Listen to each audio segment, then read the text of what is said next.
sangue, nos perdoa as falhas.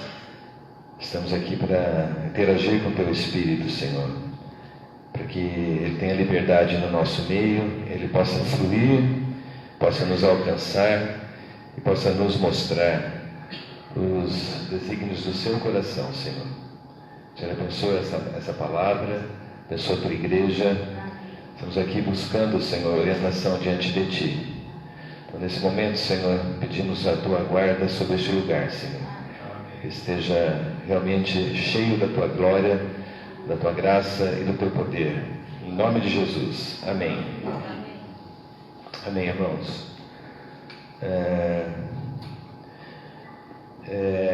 A mensagem de hoje, irmãos, ela vai fugir um pouquinho do nosso script, da nossa sequência, porque nós começamos a conversar um pouco entre os irmãos que estão preparando as mensagens e nós chegamos num ponto, irmãos, que nós já fizemos o capítulo 1, 2, o 3, o 4, o 5 e nós vamos entrar no 6º capítulo, né? Até agora nós conseguimos abordar todos os assuntos dessas cartas de maneira bem tranquila, e o Senhor ele foi maravilhoso para conosco, nos dando muita revelação com relação às cartas às 7 igrejas e o significado delas. Só que agora, a partir do capítulo 6, nós vamos começar a entrar no detalhamento do livro de Apocalipse. E quando a gente entra no detalhamento, a gente entra numa seara de mistérios. Porque nós sabemos que o livro de Apocalipse realmente ele não está totalmente revelado para nós.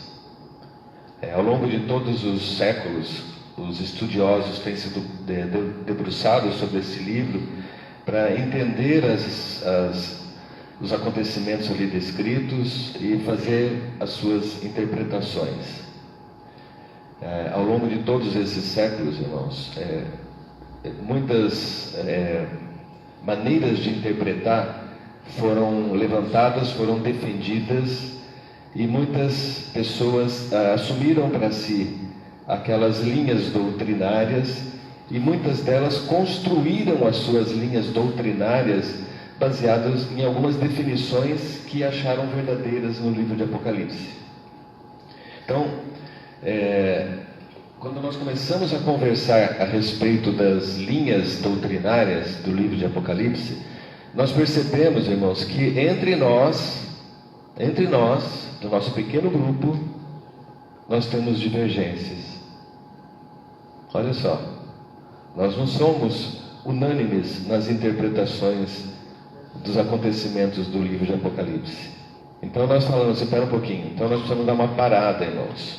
Dar uma parada, porque nós precisamos sentir do Senhor como que nós vamos conduzir as interpretações daqui para frente. E nós chegamos a algumas conclusões, irmãos. Primeiro, que nós não vamos definir uma linha absoluta. Tá? Nós não vamos dizer, irmãos, nós acreditamos assim e ponto final. No passado nós fazíamos isso.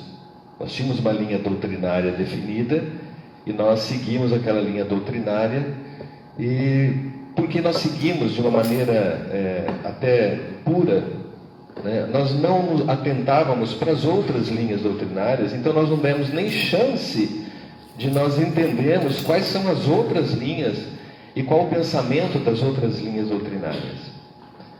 E agora, como nós estamos entrando no momento em que nós começamos a nos aprofundar no detalhamento do livro de Apocalipse, nós sentimos a necessidade, irmãos, que nós precisamos nos aprofundar um pouquinho. Né? Então, o parênteses que nós estamos abrindo hoje é para mostrar, irmãos, assim, de maneira... vou tentar ser sucinto, porque é um tema que você não vai esgotar numa mensagem, mas é só para ter um panorama do que existe por aí, do que foi estudado, e não vou dizer assim que são opiniões de qualquer pessoa, mas estudiosos e teólogos que nós conhecemos no passado, nas quais nós confiamos os escritos deles até hoje, e para surpresa nossa, um pensava de um jeito, outro pensava do outro, e o outro pensava de uma terceira maneira. Então, que conclusão nós chegamos? Um está certo, o outro está errado? Não sabemos. Como saber? Não tem como saber. Então, dentro desse sentimento, irmãos, nós estamos querendo entrar no livro de Apocalipse, nos detalhamentos do livro de Apocalipse, com muito cuidado, porque nós queremos realmente sentir do Senhor o que o Senhor tem para nós hoje. Mas para que a gente possa tratar desses assuntos, nós precisamos abrir para os irmãos que existem interpretações diferentes. E é possível que ao longo dessas próximas mensagens, nós vamos tratar de assuntos diferentes sobre o mesmo aspecto, né? E vamos tentar tirar lições de cada uma delas. Então nós não vamos definir uma linha de interpretação do livro de Apocalipse única, ok? Mas nós vamos dar liberdade para o Senhor trabalhar no nosso coração as diferenças e perceber que nas diferenças nós podemos crescer. E eu digo isso para os irmãos porque para eu preparar essa mensagem eu tive que ler muita coisa, de muitos escritores e de muitos estudiosos, e todos eles me convenceram de que eles estavam certos. É impressionante, irmãos. Todos eles te convencem que a maneira como eles pensam está certa. Eu falo, mas isso aqui está certo. Aí o outro fala o oposto, e fala, não, esse aqui também está certo. Então essa certeza, ela não existe. Eu fico pensando, irmãos, como que os estudiosos do Velho Testamento interpretavam a primeira vinda do Senhor. Eu devia ser que nem nós, assim, ficavam na tentativa de erro e acerto. Como que será que eles interpretavam que o Senhor entraria num filho de jumenta? Como será que eles interpretavam? Eles falavam, o que será isso? Não é possível que o nosso rei vai entrar num jumento. Até que o dia que eles viram o Senhor sentado no jumentinho, não, isso era literal, não era figurativo não, era literal. Amém. Né? Mas outra coisa, irmãos, quantas passagens do Velho Testamento que falavam da morte do Salvador, da morte vicária do Senhor, e qual que era o sentimento do povo de Israel quando o Senhor veio? Que eles esperavam um rei forte, que fosse governar, que fosse destruir. Irmãos, estava escrito que ele ia morrer, que ele ia padecer. Onde é que estavam os intérpretes das profecias que não falaram para o povo de Israel, não preparavam o povo de Israel que o Senhor viria humildemente e que ele iria para a cruz e morreria? Está na Bíblia. Hoje nós lemos as profecias do Velho Testamento e falamos assim, estava escrito lá, como é que eles não viram? Irmãos, vale a mesma coisa para a segunda vinda do Senhor. Nós podemos ter várias interpretações, várias expectativas. Portanto, o nosso coração, ele precisa ser alargado para que a gente possa guardar no coração e aguardar a volta do Senhor. Ok? Os irmãos morávios, eles tinham uma frase muito... Os irmãos morávios são irmãos da 1700 e pouco, na região da Morávia, onde é a antiga República Tcheca. Eles foram um grupo muito forte, avivados no Senhor, e a partir dele, a pregação do Evangelho deu uma explodida no mundo, tá? Então eles eram muito fortes na questão da pregação do Evangelho, eles tinham um encargo muito grande na pregação. E eles tinham um conselho, eles tinham uma frase que é atribuída a eles. John Wesley usou muito essa frase, que dizia o seguinte: nas coisas essenciais nós temos que ter unidade, nas coisas não essenciais, liberdade, e nas demais, o amor. Tá? Então nós vamos ficar com esse princípio, irmãos. Nas coisas essenciais nós temos que ser um. Nas coisas que nós podemos divergir, concordar, discordar, porque a Bíblia não é clara, e se ela não é clara, nós não somos obrigados a acertar qual é a verdadeira interpretação.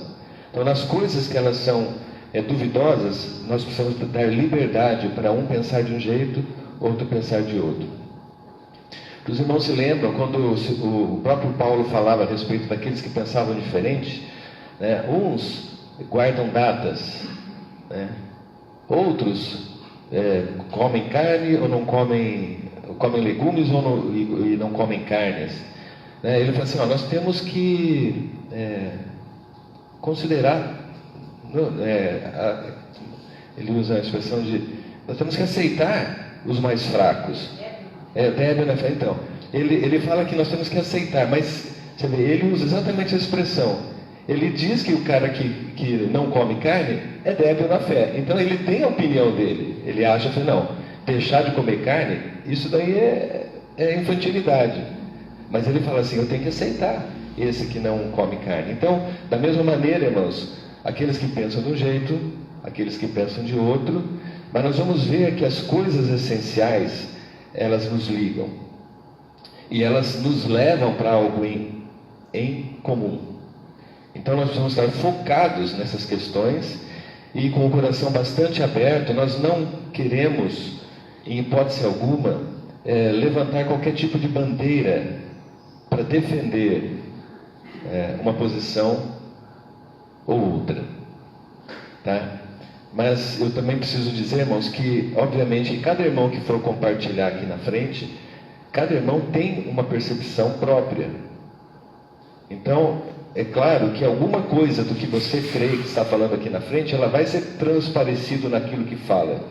Mas nós queremos deixar claro, irmãos, que nenhum de nós estaremos defendendo qualquer tipo de bandeira com relação às interpretações do livro de Apocalipse. Combinado? Amém. Amém.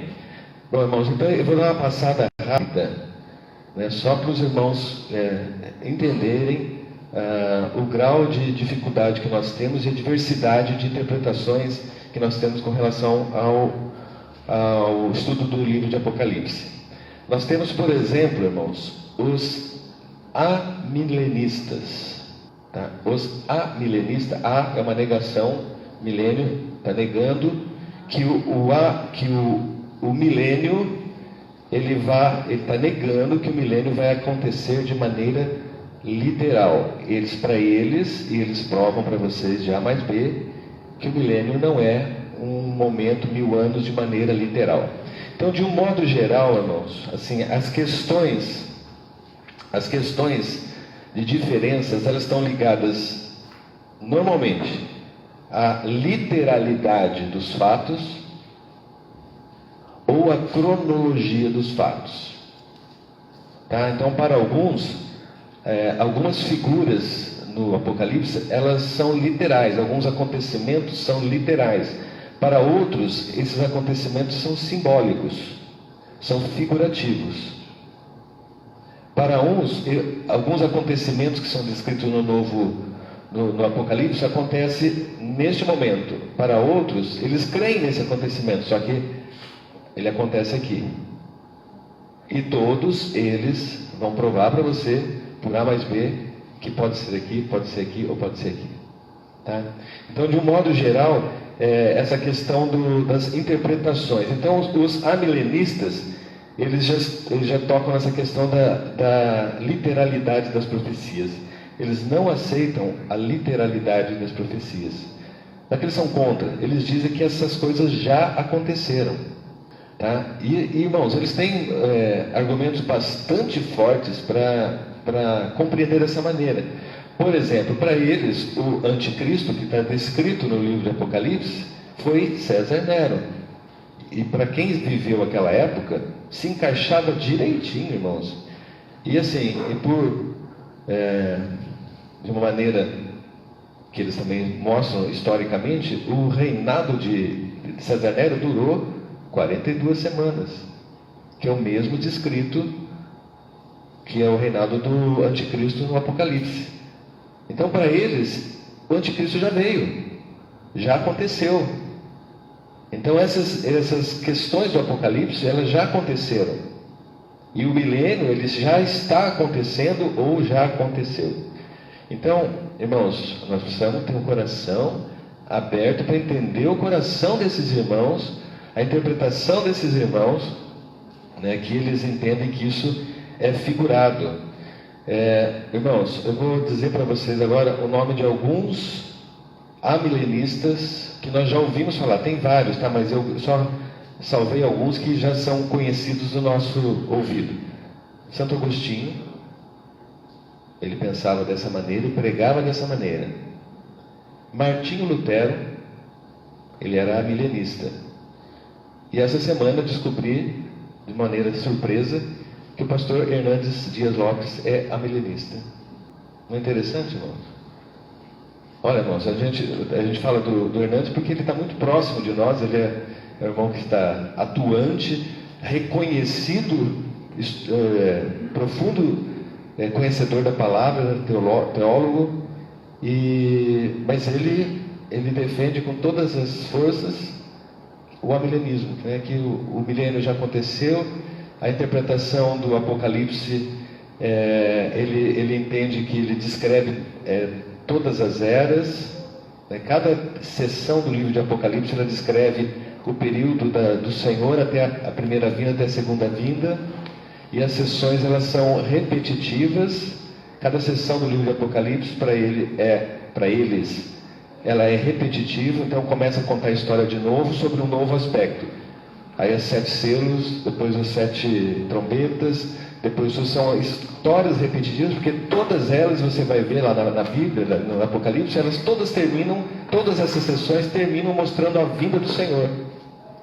Então eles interpretam como sendo são histórias repetitivas, e elas vão se acrescentando cada vez mais detalhes até chegar ao fim. São amilenistas, irmãos.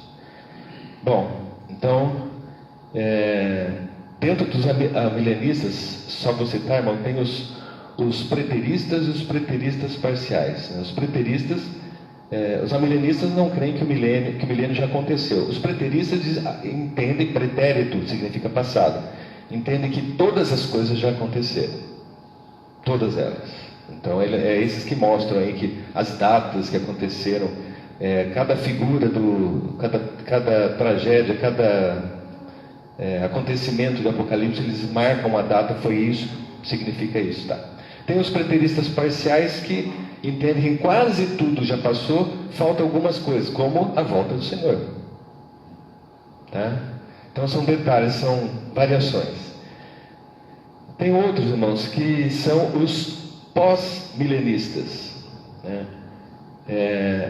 São aqueles que o milênio já aconteceu ou já estão acontecendo. Então é uma variação também dos amilenistas. Para eles, não que o milênio não acontece, ele já aconteceu ou está acontecendo. Pós-milenista conhecido, irmão, João Calvino, John Knox e John Owen. São nomes conhecidos, são teólogos conhecidos, que cada um deles tinha essa visão pós-milenistas. Elcio, o que é o milênio para eles? O que é o milênio? O que representa o milênio para eles? O milênio para eles é figurativo, irmãos. Então nós estamos vivendo essa era do milênio. Então para eles a interpretação, ela é figurativa. Nós temos uma carga, tá? Nós vamos falar sobre isso. Nós temos que isso diz, irmão? Doutrinado, né? Nós vivemos dentro de um ambiente onde foi passada para nós uma doutrina, tá? E na nossa concepção, o milênio é literal. Mas é positivo ou é negativo? É positivo ou negativo? Irmãos, ele não entra em detalhe. Não. Não sabe? Não, ele não entra nessa questão. Detalhe do que eles entendem que é algo que já passou e está passando, tá? Então, entendeu? João Calvino, John Knox e John Owen. Então são irmãos reconhecidos, né, como grandes teólogos, e que pensavam e criam dessa maneira. Depois, então, esses são os pós-milenistas. Aí nós temos os pré-milenistas, né, que a volta do Senhor acontece antes do milênio, e o milênio ele é literal, tá? Então a maioria das escolas contemporâneas, né, das igrejas nos últimos tempos, elas seguem mais essa linha pré-milenistas. Mas ainda se vê, como o irmão Hernandes, ele é convicto com relação a milenista. Mas de um modo geral, a maioria hoje entende dentro dessa área pré-milenista, que a volta do Senhor vai acontecer antes do milênio, e o milênio é literal, são 1000 anos contados, começo, meio e fim, ok?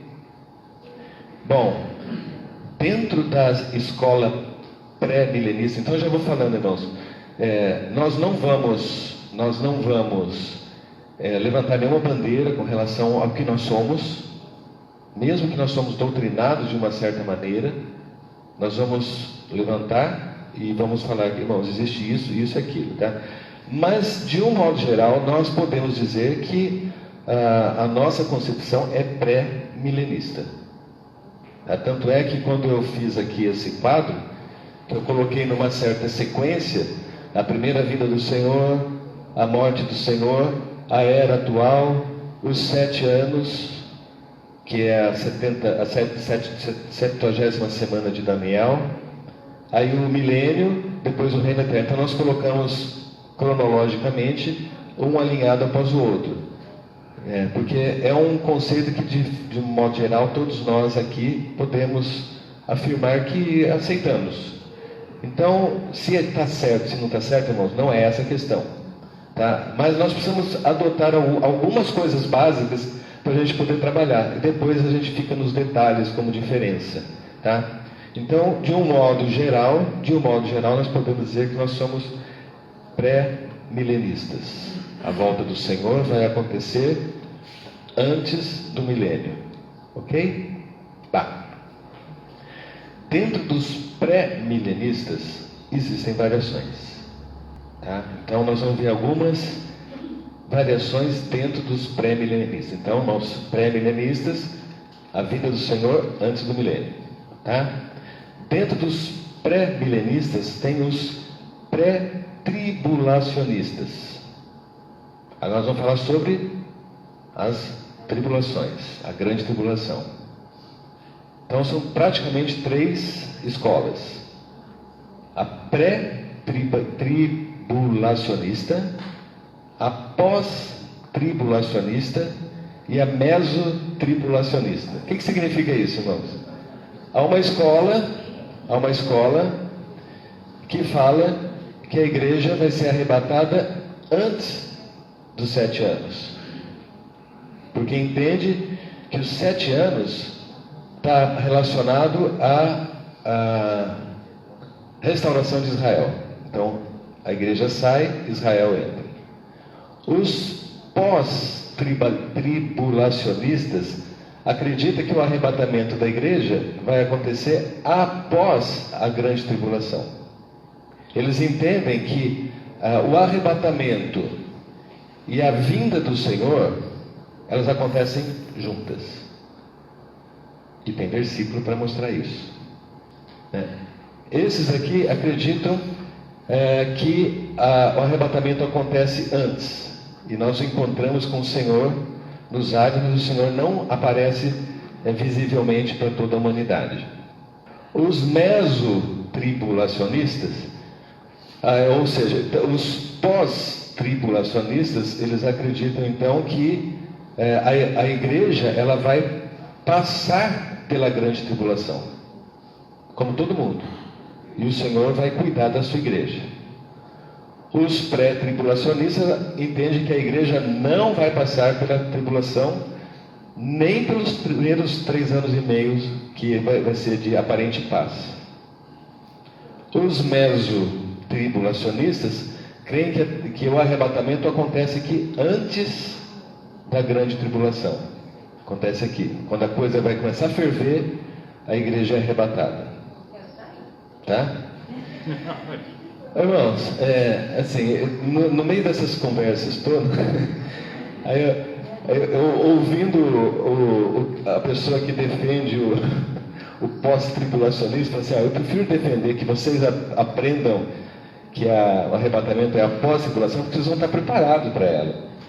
O duro é eu pregar para vocês que o arrebatamento é antes da grande tribulação, que nós não vamos passar pela grande tribulação e chegar na hora e você não ser arrebatado. Como é que eu vou explicar isso depois para vocês? Agora, se eu disser para vocês que o arrebatamento é depois e você for arrebatado antes, você não vai nem lembrar de reclamar do assunto, não é verdade?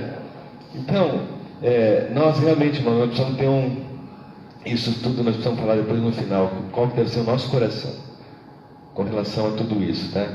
Então, os pré-tribulacionistas, eles acreditam no arrebatamento antes da tribulação, antes do início dos 7 anos. Tá? Então, os pré-tribulacionistas, eles fazem uma distinção bem grande, com que os 7 anos diz respeito às coisas que estão ali, que são relacionadas ao Estado de Israel. E a igreja já foi arrebatada e já está com o Senhor nos céus. Tá? E então, para eles, há uma distinção muito clara entre o arrebatamento da igreja e a vinda gloriosa do Senhor. Para os pós-tribulacionistas, essas duas coisas acontecem juntas. Ok? Bom, eles são... eles têm uma subdivisão interna que são os dispensacionalistas e os não dispensacionalistas. Bom, os pré-tribulacionistas conhecidos, tá, que pensam assim que a igreja vai ser arrebatada antes dos 7 anos, é John N. Darby, o Scott Field. Irmão, são 2 pesos pesados na teologia, né? Tem uma Bíblia de anotações do Scott Field, vocês já viram essa Bíblia de estudo, né? Então, a linha de pensamento do Scott Field é pré-tribulacionista. Então, ele acha que a igreja vai ser arrebatada antes dos 7 anos. Tá? Há também hoje, quem defende, quem assume publicamente essa posição é o Luciano Subirá. Tá? Ele entende que a igreja vai ser arrebatada antes, então dos dias de hoje, né? O Darby e o Scott Field são do passado. Bom, aí os mesotribulacionistas acreditam que o arrebatamento se dará antes da grande tribulação. Eles são parecidos com os pré-tribulacionistas, mas eles diferem na questão do quando o arrebatamento vai acontecer. Tá? Então, dos mesotribulacionistas, o único que eu achei conhecido aqui é o Witness Lee. Tá? Nenhum outro fala que o arrebatamento é aqui no meio. Ou é aqui, ou é aqui. Tá? Bom, também tem os pós-tribulacionistas que acreditam que o arrebatamento vai acontecer depois da grande tribulação. Ela vai acontecer aqui no finalzinho, entre a 6ª e a 7ª trombeta. Então a igreja vai passar, ela vai entrar na tribulação, mas ela vai ser arrebatada aqui no finalzinho. Tá? Então você vê, dentro dessa linha nós temos os que acreditam que vai ser antes de tudo, os que acreditam que vai ser antes de começar a tribulação, e aqueles que acreditam que nós vamos passar pela tribulação e ser arrebatado lá no final, após a tribulação. Tá? Bom, entre esses pós-tribulacionistas, James Montgomery, Charles Spurgeon, George Led, são nomes também conhecidos. Então, eu quis trazer isso, irmãos, para vocês entenderem que nós estamos lidando com pessoas que estudaram profundamente a Bíblia e elas se convenceram profundamente de cada uma dessas vertentes.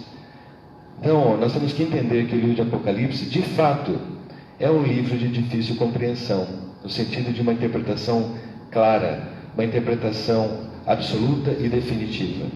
E não seremos nós quem vai definir qual é a interpretação correta. Pensei que seria nós. Nós não somos páreo para esse time todo aí, não. Seria nós. Quantos anos e anos de estudo, né? Se debruçando, discutindo, debatendo, testando, né? E todos eles acabam tendo as suas convicções e as outras rebatem. Então, irmão, nós não vamos entrar em discussões que não levam a nada. Não tem necessidade nenhuma. É importante a gente conhecer, é importante a gente saber, é importante a gente comparar, né? Mas não vestir a camisa ou levantar algum tipo de bandeira, né? Mas assim, apesar disso tudo, irmãos,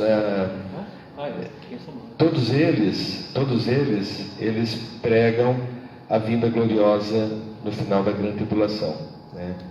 E que o evento acontece antes do milênio. Então, nós estamos falando dos pré-milenistas, tá? Então, no final, todos eles, de uma certa forma, eles falam que a volta do Senhor vai acontecer antes do milênio.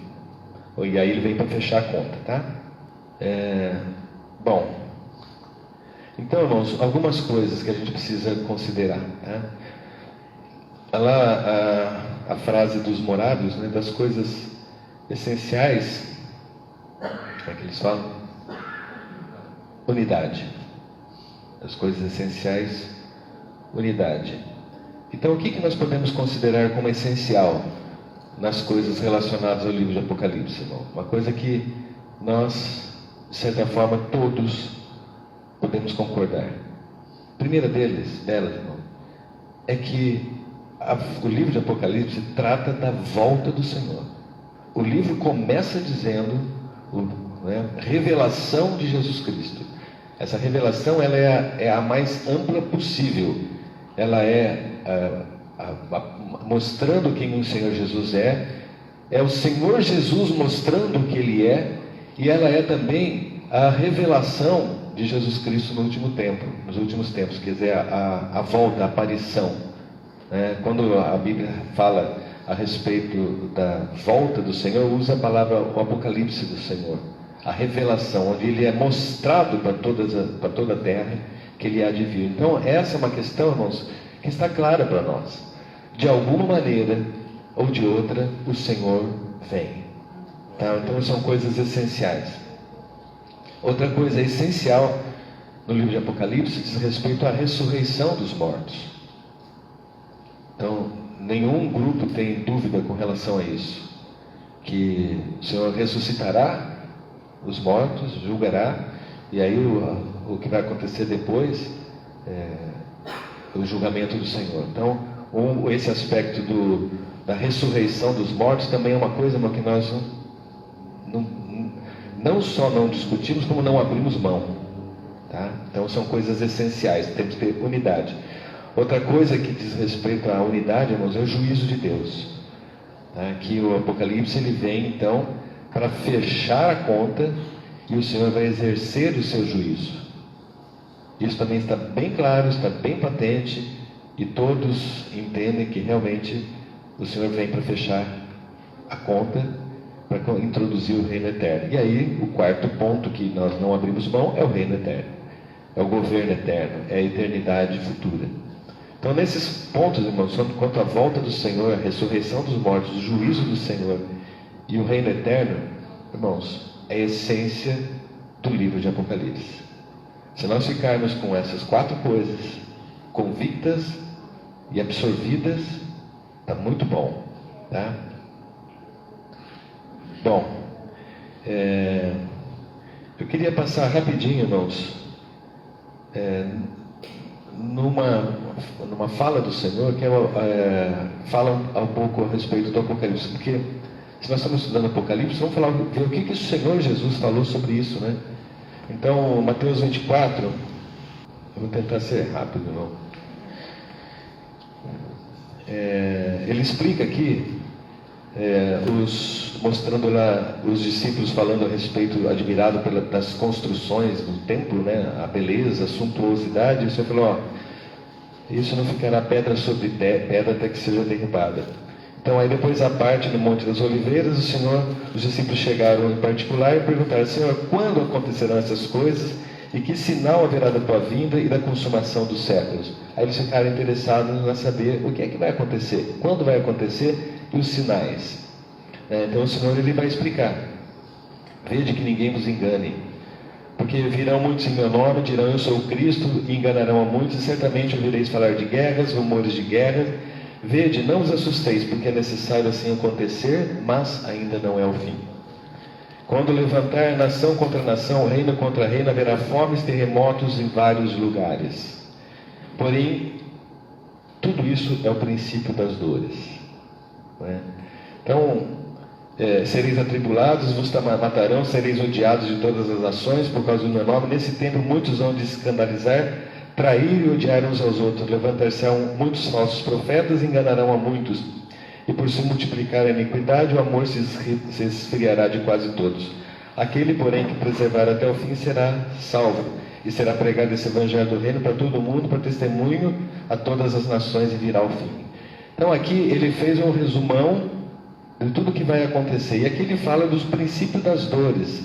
Coisas que já começaram a acontecer desde então. E o Senhor fala assim, mas ainda não é o fim. Ainda não é o fim. Porque a gente sabe que no livro de Apocalipse existe... essas coisas todas vão acontecer de maneira muito mais intensificada. Então o Senhor chama isso o princípio das dores, que a gente vive aqui na era atual, né? Aqui a vinda do Senhor. O Senhor, ele é arrebatado aos céus nas nuvens. Nós entramos na era atual, que é o princípio das dores, onde haverá guerras, rumores de guerras, pestes, fomes, terremotos, falsos cristos, falsos profetas. Isso tem acontecido ao longo de toda a era, mas quando chegar no final, essas coisas vão se intensificar de maneira muito maior. Daí o Senhor fala assim que as coisas vão realmente esquentar.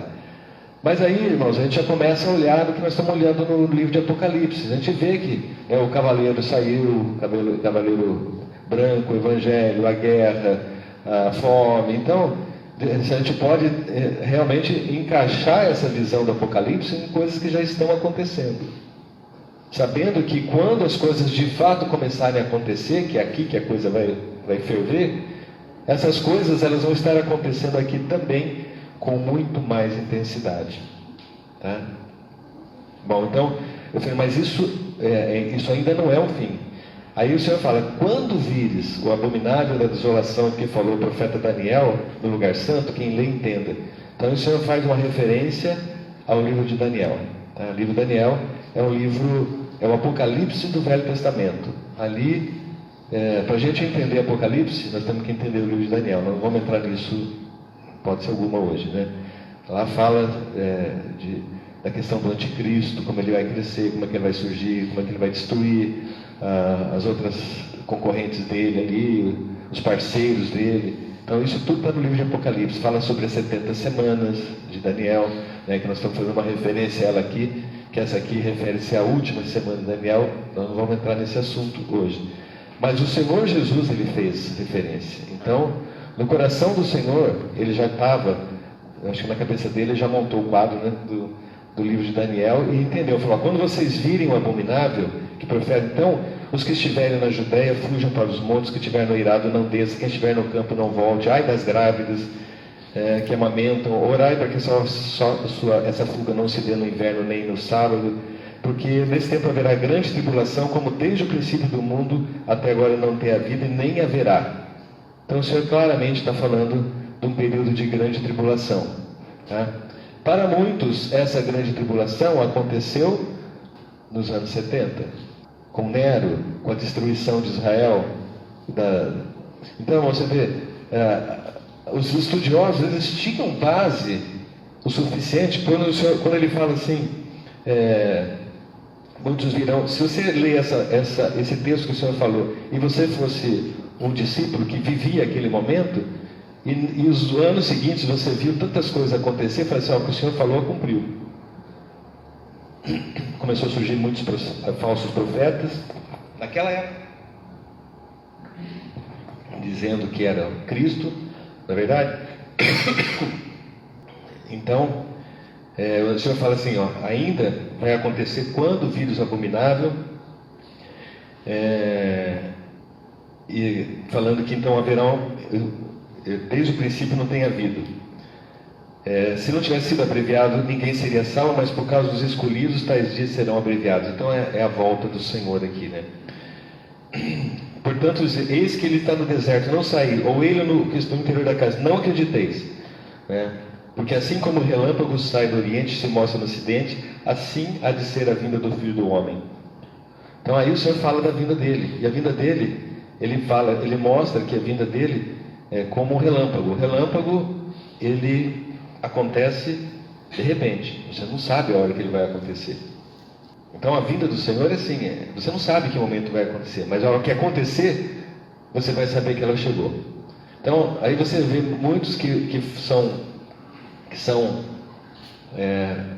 eles acham que essas coisas todas vão acontecer na volta do Senhor, a volta e o arrebatamento vai ser uma coisa só, porque o Senhor não fala aqui de uma volta anterior, não fala do arrebatamento da igreja, ele simplesmente fala da volta dele, né? Então a gente não sabe o que os discípulos puderam interpretar sobre essa passagem. Então, logo em seguida a tribulação, o sol se escurecerá, a lua não dará sua claridade, as estrelas cairão do firmamento, os poderes do céu, e aparecerá no céu o sinal do Filho do Homem. Todos os povos o verão, o Filho do Homem vindo sobre as nuvens com poder e glória.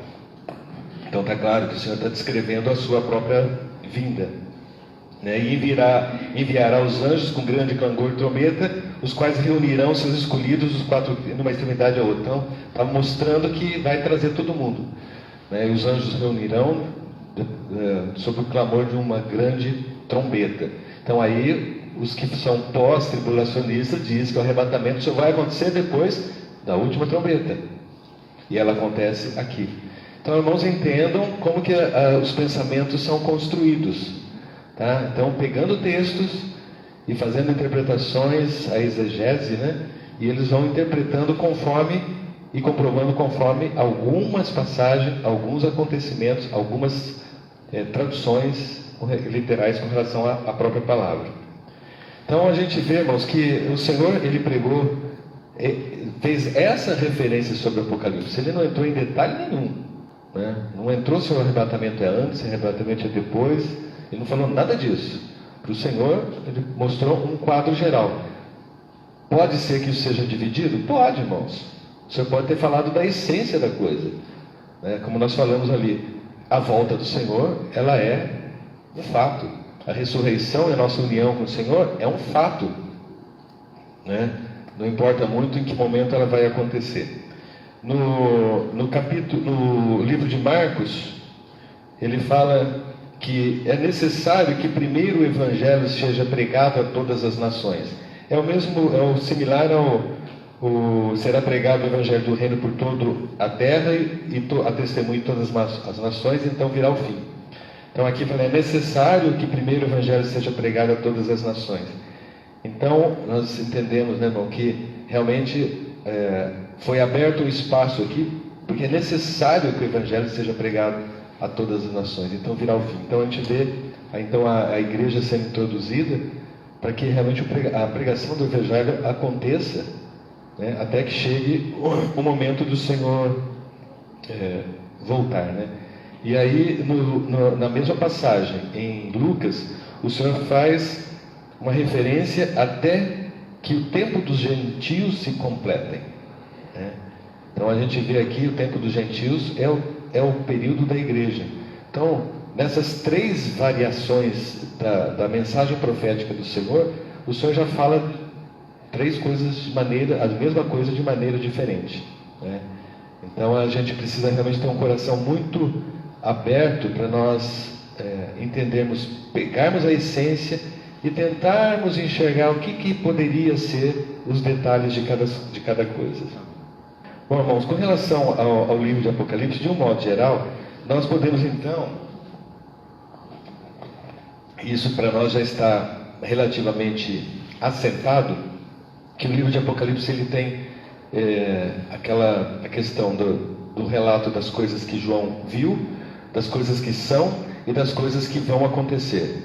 Capítulo 1 fala das coisas que o João viu, né? Ele viu o candeeiro, o Senhor, 7 candeeiros, é uma visão panorâmica de Cristo e a igreja. No capítulo 2 e 3 nós vemos um detalhamento, né, das cartas às 7 igrejas, mostrando as coisas que eram.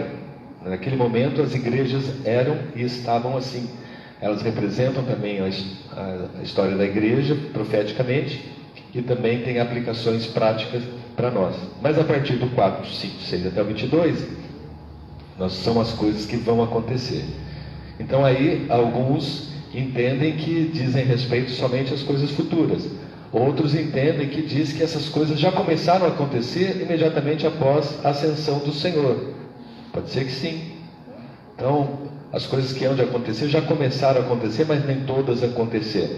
Para os preteristas já aconteceram. Para os parciais, uma parte aconteceu, outra coisa não. Para a maioria, ainda vai acontecer. Pode ser que algumas coisas já estão acontecendo, como nós vimos a questão do princípio das dores. Ela pode ser interpretada como já sendo a atuação daqueles 4 selos, a abertura dos 4 primeiros selos do capítulo 6. Ok? Outra coisa interessante de nós observarmos no livro de Apocalipse é que o livro de Apocalipse ele intercala uma visão no céu, uma visão na terra. Uma visão no céu, uma visão na terra. Capítulo 1, visão do céu. Depois o capítulo 2 e 3 mostra a situação na terra. O capítulo 6, 4 e 5, uma visão do céu. Capítulo 6 fala da terra. Versículo 7, capítulo 7, versículo 9 a 8, 6 mostra o céu. 8, 7 até o capítulo 9 mostra a terra. Então sempre aí você vai ver curiosamente essa alegação: céu, terra, céu, terra. Sempre o céu primeiro, a terra depois. Porque tudo que está determinado vai acontecer. Todas as coisas já foram preparadas no céu, elas acontecem na terra. Então isso também nos traz confiança, irmãos, de que o Senhor, Ele está cuidando de todas as coisas. Outra maneira de se estudar o livro de Apocalipse é o método de leitura de sucessão ou sequencial. Nesse método de estudo, o livro de Apocalipse é organizado de forma sucessiva, uma coisa após a outra, principalmente no que diz respeito aos selos, as trombetas e os cálices. Então uma coisa sequencial à outra. Só que aí ele abre alguns parênteses para introduzir, falar sobre o anticristo, falso profeta, a besta e a grande Babilônia. Depois ele abre um outro capítulo para falar a queda da grande Babilônia, do falso profeta, da besta e por Satanás. Então vem de cá vem nessa ordem e daqui vem na outra ordem. Então a gente pode ver isso como eventos sequenciais e sendo introduzido no meio desses eventos alguns parênteses. Então eles são atemporais ou eles estão em outro momento do tempo. Então nessa leitura os 7 selos, 7 trombetas, 7 são eventos distintos em momentos diferentes. Aí o método de leitura de recapitulação ele também é conhecido como paralelismo progressivo. São coisas que acontecem paralelamente e progressivamente. É o que eu falei lá no começo. Cada período, cada sessão do livro de Apocalipse, ele conta uma história inteira da primeira vinda, segunda vinda. Aí depois ele conta de novo e aumenta mais um pouquinho. Depois ele conta de novo e aumenta um pouquinho. Porque sempre essas sessões terminam falando sobre a vinda do Senhor. Então é uma maneira também de se estudar com leitura de recapitulação, paralelismo progressivo. Em cada repetição os elementos são contados, são adicionados e a narrativa ela é intensificada, Irmãos, mas assim, nesse sistema é como se o João estivesse contando a mesma história por diversos ângulos, mas nem a leitura sucessiva, nem a leitura progressiva, elas são completas. Todas elas acabam faltando alguma coisa ou não explicando algumas coisas. Então, você vê, até nisso, irmãos, a gente não consegue ser absoluto. Então, tem situações que realmente uma coisa acontece depois da outra. Mas na hora que você começa a ler o que está sendo descrito, ele volta no tempo, ele vem desde a volta do Senhor, ou às vezes está contando uma coisa, ele está falando a partir da grande tribulação. Então, nós realmente temos que ter um coração muito leve com relação a essas coisas, porque nós não vamos poder ser absolutos nessas coisas, tá? Bom, irmãos, assim, fazendo um resumão dos temas que nós vamos passar, tá? Nós estamos entrando agora no detalhamento do livro de Apocalipse, então eu registrei alguns, tem muito mais, mas isso aqui dá uma noção bem ampla dos temas que nós vamos passar, tá? Nós vamos falar sobre a ressurreição dos mortos, nós vamos falar sobre o arrebatamento, nós vamos falar sobre o tribunal de Cristo, nós vamos falar sobre as bodas do Cordeiro, o arrebatamento dos que vêm da grande tribulação, a vinda do Senhor, ou a revelação propriamente dita, o Apocalipse propriamente dito, a batalha do Armagedon, destruição do anticristo, julgamento das nações, Satanás ele é preso, Satanás ele é solto, rebelião de Gog e Magog, Satanás é lançado no lago de fogo, juízo do trono eterno, novos céus e nova terra. Tá? Então, esses temas, irmãos, eles fazem parte do contexto do livro de Apocalipse. Nós vamos trabalhar só, que nós não vamos trabalhar com tanta rigor, quando essas coisas acontecem. Tá? Então, eu queria abrir alguns textos para os irmãos entenderem, ainda dá tempo de a gente ver alguns textos. 1 Tessalonicenses 4, aqui é um consolo do apóstolo Paulo aos Tessalonicenses. Ele diz o seguinte: não queremos, porém, irmãos, que sejais ignorantes a respeito aos que dormem, para não vos entristecerdes como os demais que não têm esperança. Então, alguns estavam tristes porque estavam morrendo, né, os irmãos, e ele falou assim: segura, não se entreça como aqueles que não têm esperança. Pois se cremos que Jesus morreu e ressuscitou, assim também Deus, mediante Jesus, trará em sua companhia os que dormem. Ora, ainda vos declaramos por palavra do Senhor, isto é, os vivos, os que ficarmos até a vinda do Senhor, de modo algum precederemos os que dormem.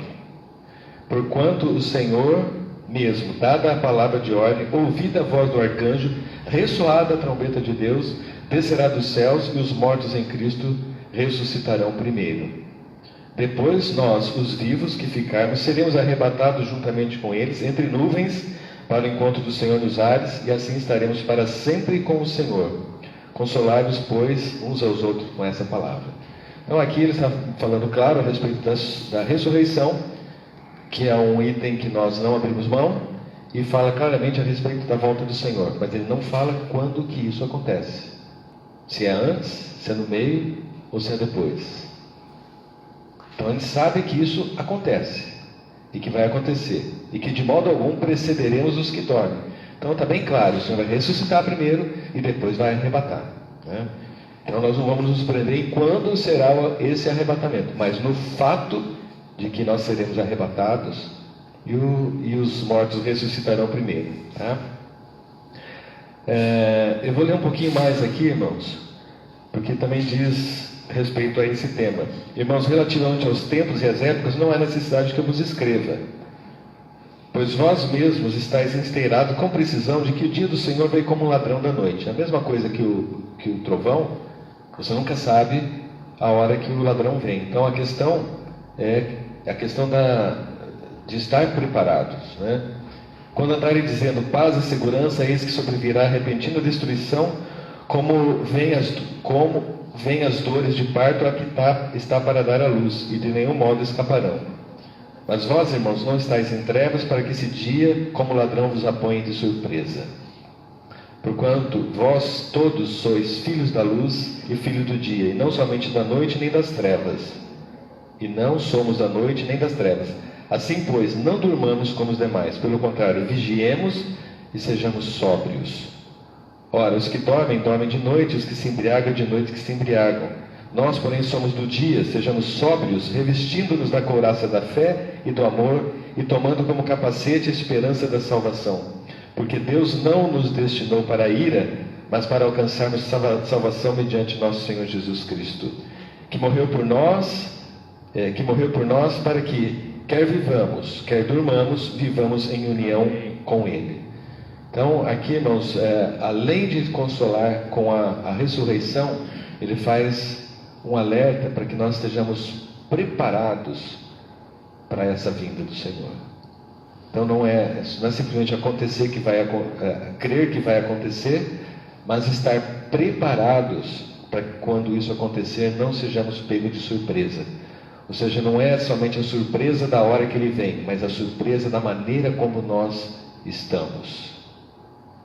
Então, nisso nós não podemos ser pegos de surpresa. Tá? Então, aqui ele fala a questão da ressurreição. Tem outro texto que é 1 Coríntios 15, 23, 20, 1 Coríntios 20. Mas de fato, Cristo ressuscitou dentre os mortos, sendo Ele as primícias dos que dormem. Visto que a morte veio por um homem, também por um homem veio a ressurreição dos mortos. Porque assim como Adão todos morreram, assim também todos serão vivificados em Cristo. Cada um, porém, na sua própria ordem. Cristo, as primícias, e depois os que são de Cristo na sua vinda. Então virá o fim, quando ele entregar o reino ao Deus e Pai, quando houver destruído todo o principado, bem como toda a potestade. Porque convém que ele reine até que haja posto todos os inimigos debaixo do seu pé. E o último inimigo a ser destruído é a morte.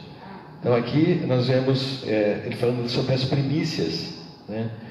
É interessante, irmãos, porque se nós formos estudar a questão das colheitas, e a regra da colheita, ela tinha alguns aspectos diferenciados, né? Quando começava a colheita, e a colheita é uma figura da morte, do arrebatamento, vamos dizer assim, ele fala que no primeiro, quando começou a ficar maduro, ele tinha que cortar lá um feixe, né?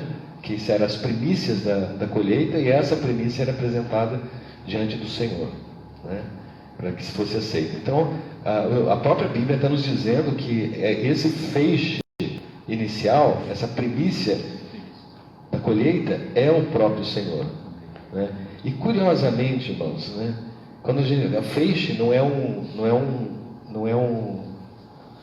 raminho de trigo, né? É um feixe, né? A Bíblia registra que quando o Senhor Jesus ressuscitou, muitos santos ressuscitaram com Ele. Não é interessante isso, irmãos? Então, esse feixe, essas primícias, elas ressuscitaram. Obviamente que o Senhor permaneceu e subiu. Esses demais, eles morreram novamente, né? Morreram. Então houve ali uma colheita no início, e o Senhor ascendeu aos céus. Depois havia a colheita principal, que aí é toda a produção, que aí é o grosso do negócio. Mas também havia uma lei que você tinha que deixar um pouco para ser colhido depois, né? Que são os rabiscos, que eles chamam da colheita, que era para ser deixado para a viúva, para o órfão e para o estrangeiro. O livro de Esther fala sobre isso, né? Então, aí você vê que também tem um finalzinho que sobra lá. Então, quando a gente olha a palavra, a gente vê que o Senhor ele foi arrebatado primeiro, depois haverá o arrebatamento geral, e no finalzinho nós vemos o arrebatamento daqueles que morreram na grande tribulação. Então, encaixa, né, na visão da colheita. Então, é uma maneira de nós interpretarmos isso também. Aí o capítulo 15, 40, aí está falando a respeito da ressurreição, né? Então, o Senhor, vou voltar um pouquinho para trás aqui, mas alguém me dirá, como ressuscitam os mortos, em que corpo vem? Foi insensato. O que semeia não nasce se primeiro não morrer. E quando semeais, não semeais o corpo que há de ser, mas o simples grão, como de trigo, ou qualquer outra semente. Mas Deus lhe dá corpo como lhe aprouve dar a cada uma das sementes o seu corpo apropriado. Então nós estamos vendo aqui a ressurreição, o Senhor realmente vai dar um corpo para cada um apropriado como lhe convém. Nem toda a carne é a mesma, porém uma carne dos homens, outra dos animais, outras das aves e outras dos peixes. Também há corpos celestiais e os corpos terrestres, sem dúvida, uma é a glória dos celestiais e a outra dos terrestres. Uma é a glória do sol, outra a glória da lua e outra das estrelas, porque até entre estrela e estrela há diferenças de resplendor, pois assim também é a ressurreição dos mortos. Então a gente vê, irmãos, que o Senhor está distribuindo então o corpo de ressurreição com glórias diferentes. Então isso provavelmente diz respeito ao galardão com relação ao prêmio que nós deveremos receber diante do tribunal de Cristo. Então são temas que nós vamos abordar ao longo do caminho. Vamos lá, a questão, mais um pouquinho só, irmãos. 1 Tessalonicenses 1:10. 1:10. Bom, aqui só vou levantar umas questõezinhas com respeito ao arrebatamento, tá? Então, para guardardes dos céus o seu Filho, a quem ele ressuscitou dos mortos, Jesus, que vos livra da ira vindoura. Tá? Aqui nós estamos só falando, irmãos, da questão da possibilidade de nós nos livrarmos da ira vindoura. Tá? Então, são alguns versículos que os estudiosos, alguns baseiam para defender o fato de nós sermos arrebatados antes. Esse versículo, tanto os pré-tribulacionistas usam, como os mesotribulacionistas também usam, para dizer que nós seremos poupados da tribulação. Tá? O 5:9. Porque Deus não nos destinou para a ira, mas para alcançar salvação mediante o nosso Senhor Jesus Cristo. Então, como a descrição lá das finais do Apocalipse é o resultado da ira de Deus, então esse versículo pode dar base para dizer que o Senhor nos livrou da ira futura. Tá? Estou mostrando alguns versículos que os irmãos usam para defender algumas posições, tá? Não vou defender nenhuma delas. Apocalipse 3:10. Porque guardaste a minha palavra, a palavra da minha perseverança, também te guardarei da hora de provação que há de vir sobre o mundo inteiro, para experimentar os que habitam sobre a terra. Então, falando também de preservar da tribulação. Alguns dizem que o Senhor vai nos preservar dentro da tribulação.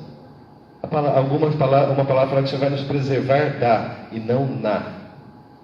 Então, tudo é questão de interpretação. Tudo pode ser. 2 Tessalonicenses 2, irmãos, no que diz 2:1, de 1 a 3. Irmãos, no que diz respeito à vinda do nosso Senhor Jesus Cristo, a nossa reunião com Ele, nós vos exortamos que não vos demovais da vossa mente com facilidade, nem vos perturbeis, quer por espírito, quer por palavra, quer por epístola, como procedesse de nós, supondo ter chegado o dia do Senhor. Ninguém de modo algum vos engane, pois isso não acontecerá sem que antes venha a apostasia e seja revelado o filho da iniquidade, o filho da perdição, o qual se opõe a tudo que se levanta, tudo que se chama Deus ou é objeto de culto, a ponto de assentar-se no santuário de Deus, ostentando como se fosse o próprio Deus. Então, nós estamos falando aqui da nosso encontro com Ele, não vai acontecer antes que seja revelado o iníquo. Então, esse versículo é defendido pelos mesotribulacionistas, porque eles entendem que a tribulação vai acontecer depois que o anticristo ele foi revelado, ele vai ser revelado na primeira metade dos 7 anos. Ok? Agora, 1 Coríntios 15:15. Desculpa, 52, irmãos. 51. Eis que vos digo um mistério: nem todos dormiremos, mas transformados seremos todos, num momento, no abrir e fechar de olhos, ao ressoar da última trombeta. A trombeta soará e os mortos ressuscitarão incorruptíveis e nós seremos transformados. Então esse é o versículo que os pós-tribulacionistas eles usam para dizer que nós vamos ser arrebatados após a última trombeta, que vai acontecer no final da grande tribulação. Tá? Então, os pré-tribulacionistas dizem que esses que estão sendo arrebatados são os que vieram da grande tribulação e não a igreja de um modo geral. Então, irmãos, cada um vai ter a sua explicação. Eu quis trazer esses versículos, irmão, para vocês verem que a gente não pode sentar em cima de um versículo e achar que ele é definidor de uma de uma teologia, de um princípio, tá? Muito bem, irmãos. Eu queria, por exemplo, nós vamos passar por algumas dificuldades, por exemplo, que, como nós falamos no começo, nós somos, a Marli usou a palavra doutrinados, né? Doutrinados dentro de um conceito, né, com relação à interpretação do Apocalipse bastante forte, e nós trazemos muita coisa que está dentro de nós. Então, vão ter algumas coisas que nós vamos conflitar. Por exemplo, irmãos, alguns temas que para nós ele já foi sedimentado, né? A questão da mulher e do filho varão, né? Que nós, de uma certa maneira, interpretamos como sendo o filho varão a igreja vencedora, né? A única interpretação que eu encontrei sobre essa visão é de Witness Lee. Todos os outros estudiosos interpretam que o filho varão é Cristo, que ele é o que nasceu da mulher para reger com cetro de ferro todas as nações, né? Então, são alguns temas que para nós, e nós fomos incutidos com isso, e nós vamos ter algumas dificuldades de pensar na possibilidade de que existe outro tipo de interpretação. Outra questão que também que é difícil de a gente encontrar é a questão do galardão. O que é o galardão? A gente acaba sempre falando assim, não, é reinar com os senhores 1000 anos, né? Mas nos estudos desses outros irmãos, a gente não consegue encontrar essa doutrina de que o galardão é o reino milenar. Mas sim, algo que o Senhor realmente nos dá.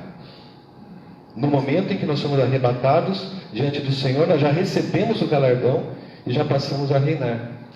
Então, são conceitos que foram colocados em nós e que em cima disso foi construída uma certa doutrina que nós vamos, às vezes, ter algumas dificuldades, né? A questão de ser lançados nas trevas exteriores também é uma doutrina difícil de ser encontrada em outros grupos, senão na literatura do Witness Lee, tá? Então, irmãos, nós temos que realmente orar ao Senhor para que o Senhor nos dê um coração de paz, um coração aberto para nós realmente estarmos naquilo que é importante, ficarmos naquilo que realmente vale a pena. E no final de tudo, irmãos, o que nós precisamos entender é a nossa postura diante disso tudo, tá? Então, nós sabemos que a vinda do Senhor é inevitável, tá? Então, isso, nós precisamos, a Bíblia até fala assim, aqueles que amam a vinda do Senhor. Amar a vinda do Senhor, irmãos, é um amar comprometido, porque você não pode amar a vinda do Senhor esperando que Ele vai chegar até você e você não está preparado e não vai acontecer nada com você. Então, nós temos que estar apressando a vinda do Senhor, mas vivendo de uma maneira adequada, né? Nós temos a questão da santificação, de um viver sóbrio diante de Deus e diante dos homens, a questão da obediência à palavra, né? Aquilo que o Senhor tem sido revelado. Nós podemos não entender o Apocalipse, nós podemos não ter a revelação completa e perfeita, mas aquilo que o Senhor revelou para nós, nós precisamos ser fiéis, tá? Nós precisamos ter paciência na tribulação, né? E guardar nesse coração que nas coisas essenciais nós temos que ser um. Nas outras, irmãos, nós temos que realmente ter qual que é a palavra? Liberdade, né? E em todas as outras coisas nós precisamos ter o amor. Então, que o nosso coração ele esteja preparado, ou esteja ao menos se preparando para nós estarmos prontos para a volta do Senhor. Porque independente se a volta do Senhor vai acontecer aqui, o arrebatamento vai ser aqui ou lá, né, ela pode acontecer para nós hoje ainda, tá? Então nós precisamos estar preparados. E para nós, a chance que nós temos de nós virarmos a nossa condição é agora. A partir do momento que nós passarmos para o outro lado, ou quer seja pela morte ou pelo arrebatamento, fechou a nossa chance, irmãos. Então, nosso coração é para que nós realmente tenhamos uma percepção clara da importância da volta do Senhor, da importância da igreja estar sendo preparada, sendo ataviada, preparada como uma noiva adornada, né? Nós individualmente estarmos nos preparando para nos encontrar diante do tribunal, porque todo ser vai comparecer diante do tribunal, tá? E aí todas as coisas vão ser reveladas diante do Senhor. Então nós queremos ser aprovados e queremos ser galardoados, né? Para que a gente possa participar do que vem depois lá do reino eterno, com todo o seu esplendor, de uma maneira plena. Amém, irmãos? Eu vou parar por aqui porque o tema ela não se esgota, mas fica no nosso coração esse sentimento de que nós precisamos nos preparar para a volta do Senhor, porque ela não nos pegue de surpresa. Amém?